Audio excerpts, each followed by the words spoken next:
My definition of financial independence.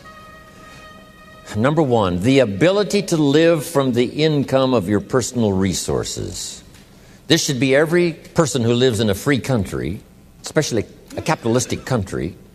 This should be everyone's goal, to someday be able to live from the income of your personal resources. Now, how many resources you need, right, depends on how you want to live. But if you wish to live modestly, it doesn't take all that many resources over a fairly brief period of time to have enough resources to live modestly. If you wish to live more lavishly, of course, you need to accumulate more resources. But that's my view of financial independence, so that you can live from the income of your resources. Now, here's what else that does. Now you can choose the work you do. Now you can choose to work or not work. Now you can work not because you have to, but because you want to. When we talk to kids about financial independence, we say, do what you have to as quick as you can so you can do what you want to as long as you can. Next key phrase. Economics is major. Everybody should major in economics because it's such a vital part of your life. A paycheck is so vital because, first of all, it provides for you and the family's survival. Second, it provides for the opportunity of success. Some people feel we shouldn't spend that much time talking about money, but we really should. Someone says, well, you know, money is the root of all evil. Not true. Here's what it really says. The love of money is the root of all evil. And I'm sure everyone here has dispensed with the idea of falling in love with money because that serves no purpose. Here's what's noble, what money can do. The projects it can support. The relief from debt it can create. Building a financial wall around your family nothing can get through. So economics is major. The key, of course, is what you do with it. If you earn a lot, you should give a lot. Key phrase from antiquity, here's what it says. If you've been given much, now much is required. If you've been given great responsibility, much is required. If you've been given much wealth, now much is required. Everyone has to solve this about the money to go for. Should you go for the money? Should you go for success?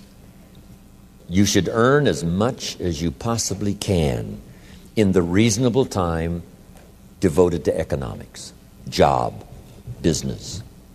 Reasonable time devoted to economics, job, business, future, enterprise. With that enterprise and with that job, the key is to earn as much as you possibly can as you balance your life with everything else. Not at the sacrifice of your friendships, not at the sacrifice of values, not at the sacrifice of integrity, not at the sacrifice of wiping out other values in your life, but within balance of everything. Go as far as you can, earn as much as you can, share as much as you can. Jot this question down. Is it possible in America to multiply your income by 10? Kids would be fascinated with this question. Is it possible to multiply your income by 10? And the answer is, of course, yes. Could you repeat that after me? Yes, of course. That helps to emphasize it. That's called exclamation point. And kids with wide eyes will say, is that right? Can you start at the bottom and someday multiply your income by 10? The answer is, of course, of course, of course. Now, if you multiplied it by 10, can you think of anybody that makes $500 an hour? I'm telling you, the Beverly Hills lawyers where I live make at least $500 an hour. Now we've multiplied income by 10 again. Would it be possible to multiply your income by 10 and then multiply it by 10 again? Now, see, that's a little weak. I'm trying to make you believers. To those that believe, here's what Scripture says. All things are possible. There isn't anything that's impossible. The most incredible things are possible to believers, not hopers. Not hopers, believers.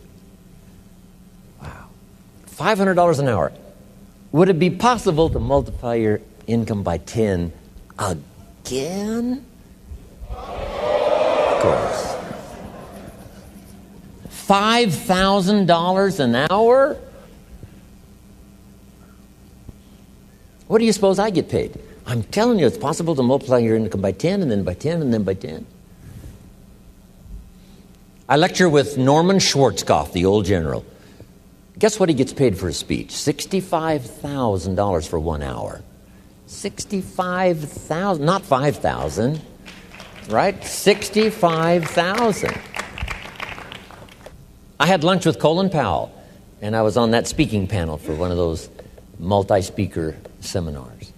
And I think he got paid like $70,000. It's a fun lunch with somebody that gets paid $75,000 for an hour.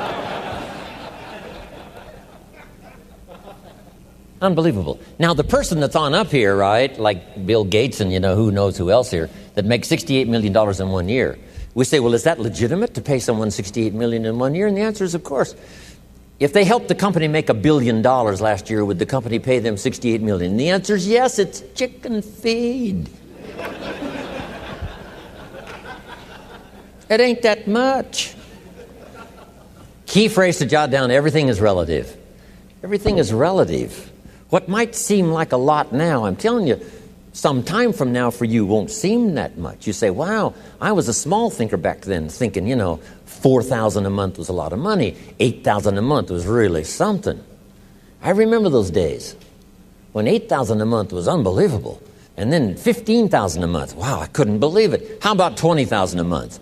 Incomprehensible. And I flew on by that. How about $30,000 a month? I flew on by that. Unbelievable. How about 50? How about 80,000 a month? I remember when I went right on by. It was incredible.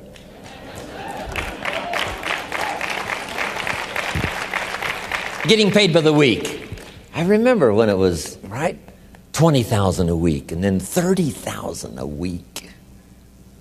How about $40,000 a week? How much property will they let you own? As much as you want, all you want and all you wish. Here's the country you live in, all you want and all you wish. That's about as good as we can make it. Next, here's the philosophy of the rich and the philosophy of the poor. First, the philosophy of the poor. Poor people, now this is not demeaning now, this is simply people of modest means. People of modest means tend to spend their money and invest what's left. If they have anything left over, they might save it or invest it. That's the philosophy, the poor philosophy. To spend your money, save what's left. Here's the philosophy of the rich. To invest your money and spend what's left. It's the same money. It's just a different attitude and a different philosophy. Either spend your money, save what's left, or invest your money, spend what's left.